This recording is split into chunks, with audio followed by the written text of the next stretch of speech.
അമ്മേ ദേവി മൂകാംബികയെ. ഹലോ, ഇന്നത്തെ വീഡിയോയിലേക്ക് എല്ലാവർക്കും സ്വാഗതം. മൂകാംബിക കാഴ്ചകളാണ് ഇന്നത്തെ വീഡിയോ. മക്കളെ അരിയിൽ എഴുതിക്കാനാണ് മൂകാംബിക പോയത്. അമ്മ വിളിച്ചാലേ പോകാൻ പറ്റുമെന്ന് പറയുന്നത് സത്യമാണ് കേട്ടോ. എൻ്റെ മോൻ 8 വയസ്സായി, പക്ഷേ അവന് അരിയിൽ എഴുതിക്കേണ്ട സമയത്ത് കൊറോണ ആയതുകൊണ്ട് പോകാൻ പറ്റിയില്ല. അതിനുശേഷം നമ്മൾ കുറേ പ്രാവശ്യം പോകാൻ വേണ്ടി വിചാരിച്ചു, പക്ഷേ ഒന്നും സാധിച്ചില്ല. മകൾ ജനിച്ച് അവൾക്ക് അരിയിൽ എഴുതാനായപ്പോഴാണ് നമുക്ക് പോകാൻ വേണ്ടി ഇപ്പോൾ സാധിച്ചത്. അങ്ങനെ രണ്ടാളെയും ഒരുമിച്ച് എഴുതാമെന്ന് വിചാരിച്ചു.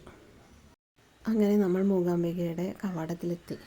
ഈ കവാടം കാണുമ്പോൾ തന്നെ മനസ്സിന് എന്തോ ഒരു സന്തോഷം. നമ്മൾ നേരെ കാർ പാർക്ക് ചെയ്ത് അമ്പലത്തിലേക്ക് പോയി, മൂകാംബിക അമ്മയുടെ നടയിലേക്ക്. SLC പരീക്ഷ ടൈമിനായിരുന്നു നമ്മൾ പോയത്, ഒരു വെള്ളിയാഴ്ച. അപ്പോൾ അതുകൊണ്ട് അത്ര വലിയ തിരക്കൊന്നും ഉണ്ടായിരുന്നില്ല. നമ്മളൊന്ന് വലം വെച്ച് നേരെ റൂമിലേക്ക് പോയി.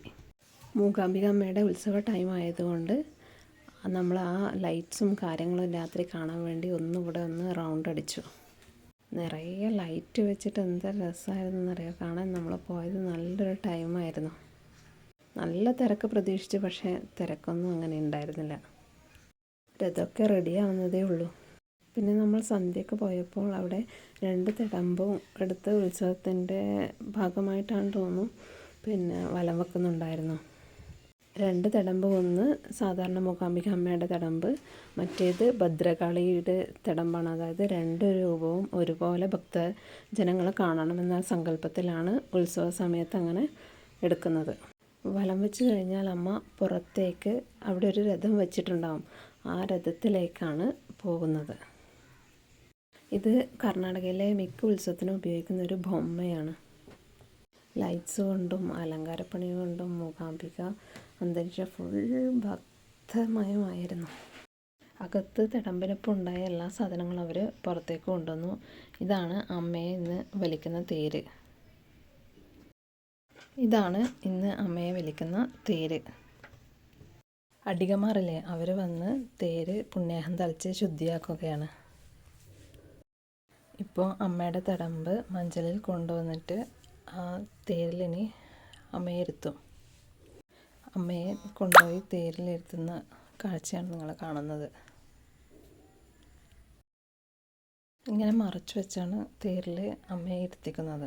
അത് കഴിഞ്ഞ് അമ്മയെ ഇങ്ങനെ സാരിയൊക്കെ ഉടുപ്പിച്ച് കഴിഞ്ഞാണ് അത് നീക്കി എല്ലാവർക്കും കാണാൻ പറ്റുന്നത്.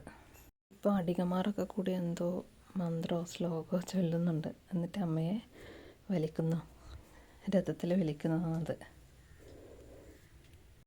രഥം പോയി കഴിഞ്ഞ് നമ്മൾ അമ്പലത്തിനുള്ളിലേക്ക് പോയി. അവിടെ ആരും ഇല്ലാത്തതുകൊണ്ട് മോളിങ്ങനെ ഓടി ഓടി കളിക്കുവാണ്. പിന്നെ കുറേ കഴിഞ്ഞ് രഥം തിരിച്ചു വന്നു. അവർ എല്ലാവരും ഉള്ളിലേക്ക് കയറി വരുന്നതാണ് ഈ കാണുന്നത്. ഇപ്പോൾ അമ്മയും മഞ്ചലിൽ കയറ്റി വരും, കണ്ടോ. ഇങ്ങനെ മഞ്ചലിൽ കയറ്റി വന്ന് സരസ്വതി മണ്ഡപത്തിൽ അമ്മയെ ഇരുത്തി ഒരു നിമിഷം പൂജിക്കും.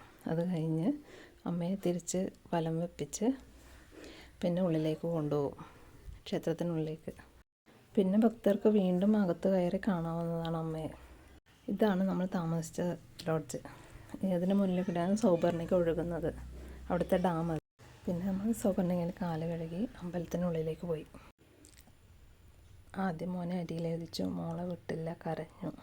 പണ്ടൊക്കെ അടികമാറും മടിയിലിരുത്തിയിട്ടാണ് അരിയിലെഴുതുന്നത്. ഇപ്പോൾ അച്ഛൻ്റെ മടിയിലിരുന്നിട്ട്.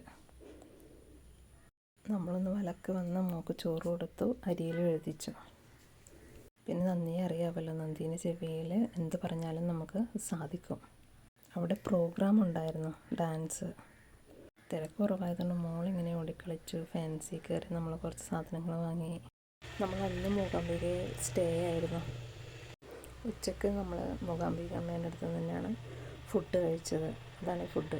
അന്ന് രാത്രി അമ്മയെ വേറൊരു രഥത്തിൽ വലിച്ചു തിരിച്ച് സരസ്വതി മണ്ഡപത്തിൽ കൊണ്ടുവന്ന് പൂജിക്കുന്നു. ഇതാണ് നമ്മൾ അടുത്ത് നിന്ന് കണ്ടത്. ഇത് ആ ഉത്സവ സമയത്ത് മാത്രമേ ഉണ്ടാകുന്ന കാഴ്ചയാണ്. ദൈവം സഹായിച്ച് കാണാൻ പറ്റിയതിൽ വളരെയധികം സന്തോഷം. ഇതാണ് അവിടുത്തെ കൊടിമരം. സിംഹത്തിൻ്റെ പിക്ചറാണ് അതിൽ. ഇത് രഥം അവിടെ ഇല്ലേ, സ്വർണ്ണരഥമാണിത്. പിന്നെ നമ്മൾ 3-ാം ദിവസം രാവിലെ പോയപ്പോൾ കണ്ട കാഴ്ചയാണിത്.